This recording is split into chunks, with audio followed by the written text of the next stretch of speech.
So stage 2, everybody, stage 2. And today I want to talk about, I don't know if you guys already seen it, but I'm pretty sure everyone did. It's the PlayStation Play of State game presentation.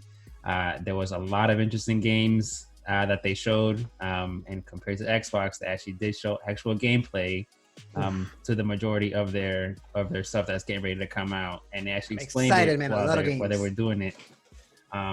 Yeah, I don't know.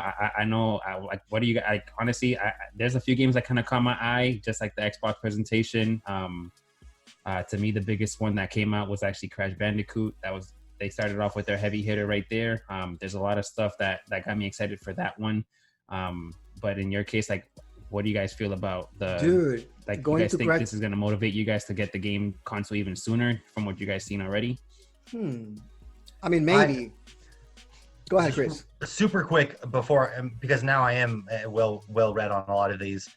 I think any listener or a watcher may be in my situation, and I think, Will, you said it to some extent too. I had no idea that this was happening. If Manny had, and I'm like so pro Sony, I don't know what their marketing was or what happened, but I had zero idea this was going to happen. They've been doing this for a while. I mean, basically what they call it State of Play. It's basically Sony's regularly scheduled live stream show.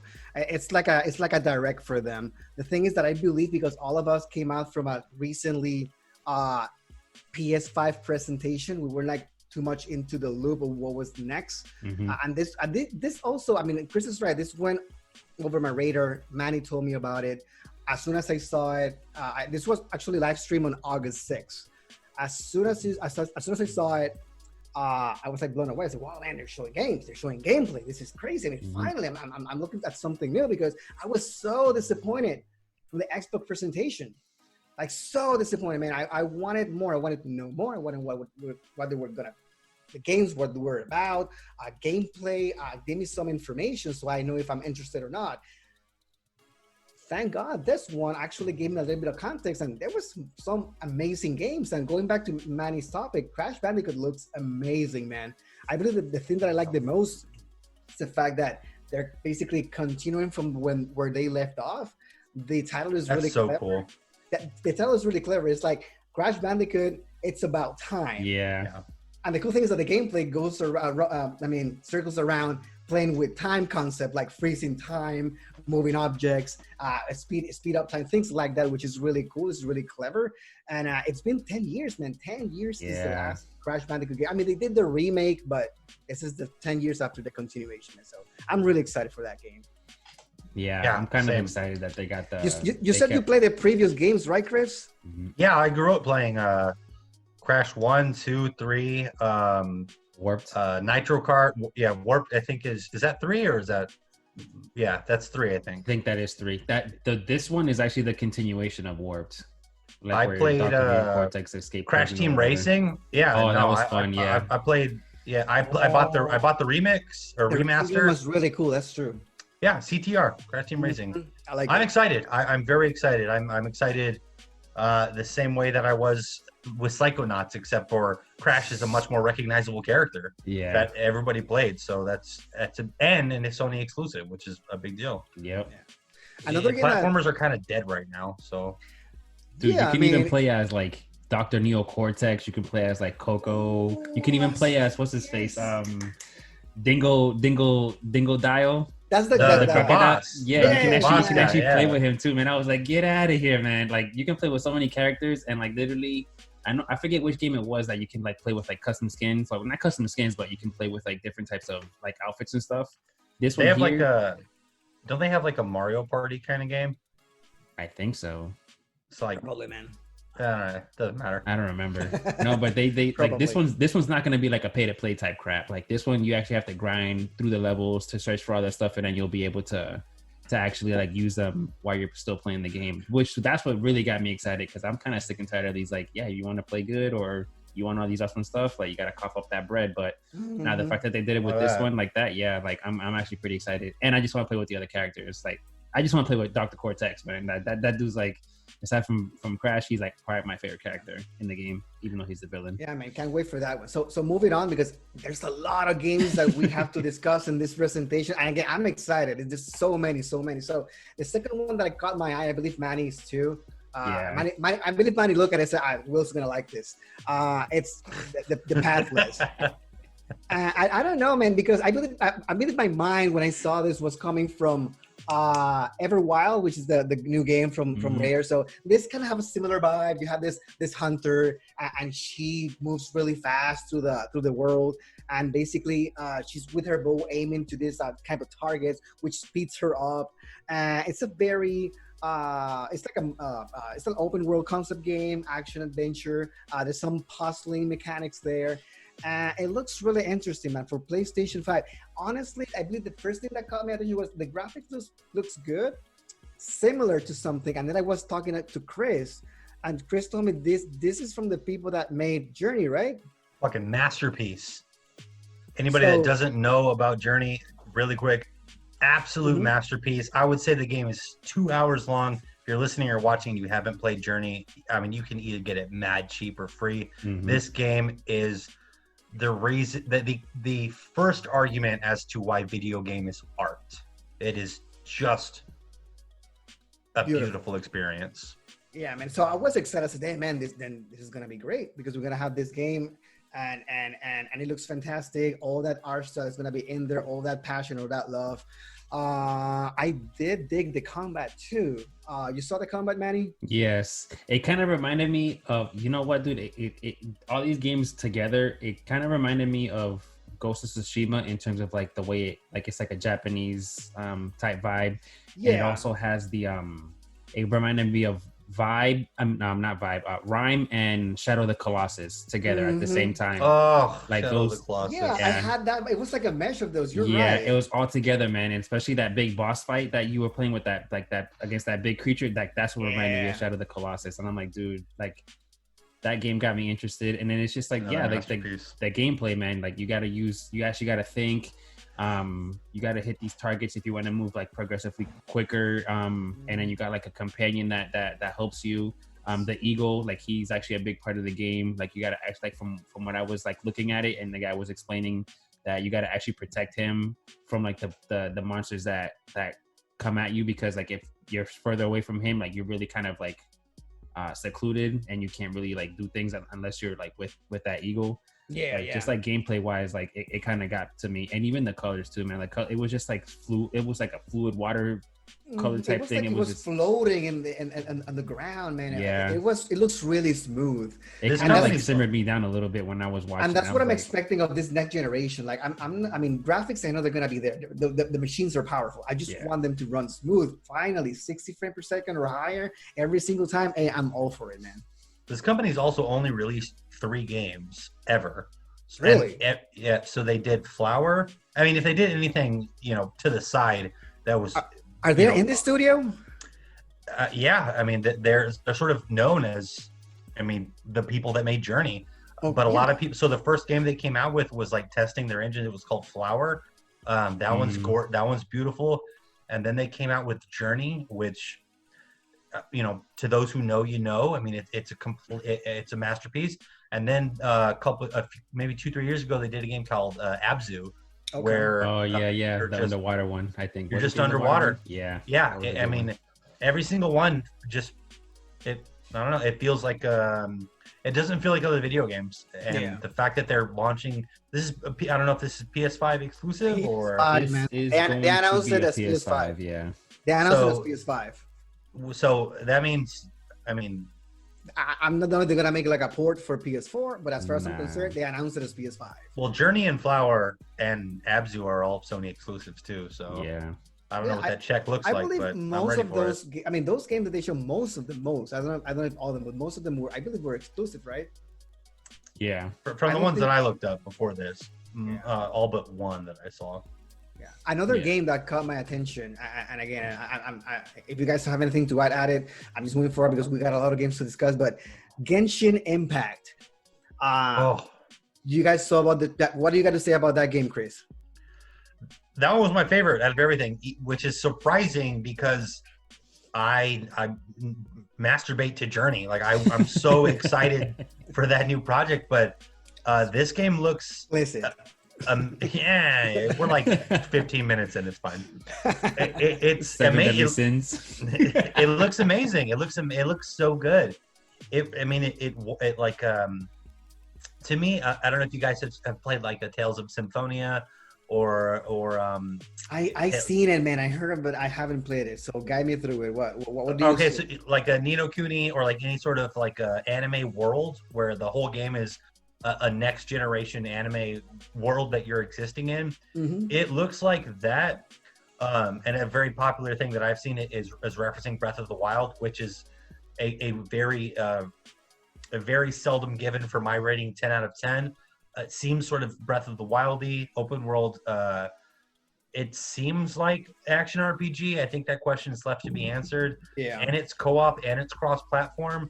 And I just want to be inside that world and hug the plants. It looks so good. I believe that's what got me the most, that the crossplay and co-op. Like if I had a wish list for Zelda Breath of the Wild, would be, can I freaking play co-op with somebody, please? And if this game can make that happen, man, I believe it's gonna be just amazing things, because I saw the combat. It looks really interesting, the combat aspect of it. But the world looks really, really, really bright, magical. Yeah. Like you just want to live in there. So I'm like, we'll see. But this game, at least on looks, it's fantastic. Yeah. We'll see about gameplay later. We'll see about how it plays out. We'll see about exploration. We'll see about some other elements. But I believe I saw someone in the trailer, one of the characters also climbing a mountain. So yeah, that was kind of cool. I think that very little part there, just seeing that, because it looks like it's gonna be like some sort of open world concept as well too. Like that kind of sold me there. This is that type of game that I need to play, and if I like it, I'm like, okay, yeah, this game's actually pretty tight. I'm gonna keep playing it, and it's a good investment on my part. Because if it climbs mountains the same way that Lynx does on Breath of the Wild, man, that opens the world in a world. It's crazy. And Shadow of the Colossus too, a little bit. Mm-hmm. This is one of the games that, so I don't blind buy games anymore unless maybe they're from Nintendo. This looks like one that I'm willing. Well, I mean, they're Nintendo. This looks like one that I would be willing to take a gamble on, just because it looks so cool. We're so spoiled with Nintendo, man. We're so spoiled by Nintendo. I gotta say, but a Paper Mario update, it's sick. Yeah, so great. Good. 3 weeks later, game's awesome still. So nice. That's good, man. So yeah, man, I'm gonna give it a try. I'm gonna wait for reviews, of course, but I'm gonna give it a try. If I see that reviews are good and people are just playing it, Genshin Impact, it looks legit. So we'll wait and see. That one's coming out autumn 2020 for those who are listening. If you guys are ready to try to get that one out, it's coming out this year in the fall. So for PS5. It looks like it's actually going to be PS4, to be honest, but you can be able to play for PS5 as well too. Yeah, for sure. Oh, man. What if that's what they made by cross-platform, and it's PS4, PS5? It could be well-rounded, man. Like it could be that, but it can also, you could play someone with it on because PC, Xbox. Crossplay, probably, yeah. Wouldn't Xbox have shown? Another time. Yeah, Game Pass. That's true. Oh, Game Pass, man. I did subscribe so far, the best thing ever. But again, I'm dipping my toes. I don't want Xbox to do what Disney just did to me. So I'll let you guys know. You haven't played the new Mulan 360 yet? Exactly. Like you see this game? Now you got to pay for it. So so far so good, man. But I'll give you guys a review on that one later. That Mushu DLC, bro. That Mushu DLC. Yeah. So next game, this one Manny was interested in, Hood. Yes. Does that have a subtitle? Was just only Hood? Hood what? It was Hood Outlaws and Legends. That's what it's called. Yeah. So what's that game about? What do you saw there, man? I just saw like a brief trailer, but I couldn't figure it out. I saw like a Robin Hood type of thing. That's exactly what I saw when I was looking at that. You're like in the medieval times, and you can. I'm pretty sure you can choose what you want to be. You can either be like a witch or a knight, an archer. But like it's like that. It was that type of game that you give to the steal from the rich, give to the needy type stuff. But you're like the more like you play the vigilante role more or less. The trailer just that's what got to me, man, because like I kind of like games like that. It's it reminded me a lot of For Honor. I don't know if you guys played that game. Yeah, it looks like that. Yeah, it was had that feel. At least on the scenes that they show a little bit of combat, it looked like that. Yeah, it reminded me just like that. But this is like an actual like story. You don't have to actually like choose if you want to be like a samurai or like a barbarian or whatever. But like, yeah, just the fact that it has like that Robin Hood type story, like that kind of sold me. Just cause, I mean, I like Robin Hood. It's a pretty cool story. But the fact that they made it kind of like gritty and like you can actually play with like these crazy weapons and like brute force, like just medieval stuff, man. Like that's freaking awesome, dude. I still play For Honor from time to time, and that game is great. So if it's something similar to that, man, I'm on board. Like I saw that brief trailer, and I don't know if you guys caught this up as well. There was a point in the trailer where they were saying to them we're heroes, but for some people we're competition or a challenge. And I believe it's gonna be like a PvP type of setting. So it's gonna be some crowd, like your crew versus my crew sort of game. So that's why it reminded me a lot of For Honor, because For Honor is like that. Sometimes like 4 versus 4 battles. Yeah. And you have these 4 warriors on one side, four warriors on the other side, and then you play with your armies. But it's basically 4 warriors are the heroes, and you have to play against them. So this is gonna be interesting if it's like that. I'm digging it, man. I am digging it. That one. I think they said that one's coming out next year, 2021. I'm not really sure, but that's like legit PlayStation 5 though. I don't think you'll be able to do it for PS4. No, it was because they said about it was like all this footage was from PlayStation 5. So okay. It looks sick, man. Like that trailer, and I think they did put some gameplay in there, like very brief, and it looks sick, man. It was especially the dude with the axe when he's running like towards like the county fair and all that stuff. Like he just hops over that table and just like hacks a dude with the axe. I'm like, yo, that was sick, man. Like, it looks that sold me, dude. I'm keeping my eye on that one for sure. So another game that got announced was Godfall. And man, am I excited for this game. I mean, I don't know if you guys saw the trailer. I mean, I believe this is the game that they show the most gameplay. They show basically an overview of what the game is. They describe itself as a looter slasher. Pretty cool. And according to them, so far, no microtransactions, man. Everything that you can obtain in game, everything you can obtain within the game, it's on game. It's basically made based on progression. No money added to that. I mean, we'll see how long this lasts. Some companies start like that. Some companies switch over, but so far it's looking good, man. I mean, I saw a few classes. You got a party that you can combine of 3 people, basically hack and slash, get yourself gear up, and it's looking badass, man. Like, how do you guys feel this game? How is it looking for you guys? Dude, this is my number one. When I'm gonna get this game when PS5 like launches. Really? Yes. Number one. Yeah, honestly, yeah. There's a few, but no, this is definitely up there for sure, dude. As soon as I saw gameplay, it's definitely like some like mystic or mythical type thing that if you want to incorporate. It's very fantasy like, right? Yeah. The world's very colorful. That incorporation of like Destiny and like it kind of reminded me of like Chris, I know Chris said, like, when we were talking about it before, like at work and stuff, it reminded him like of God of War, like that hack and slash type stuff.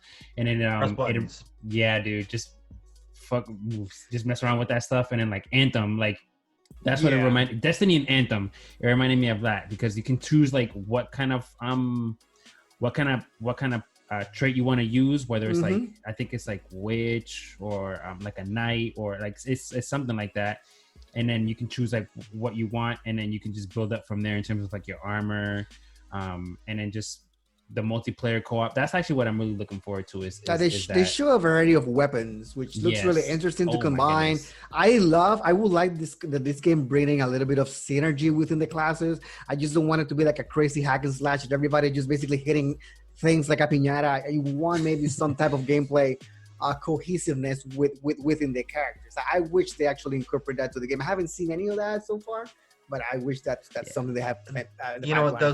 There's something about hack and slash though, which is hard to describe, and for me it goes as far back as Dynasty Warriors is the first one that I can think of. But there's something about just mashing square or AX or whatever. A hack and slash. I mean, God of War did it right. I think the God of War was when it was like, okay, here we are, let's go hack and slash. But it just feels good. I mentioned earlier I didn't see the newer gameplay of this, but I mean, hack and slash is so exciting. I mean, it's impossible to fail that genre to me. Yeah.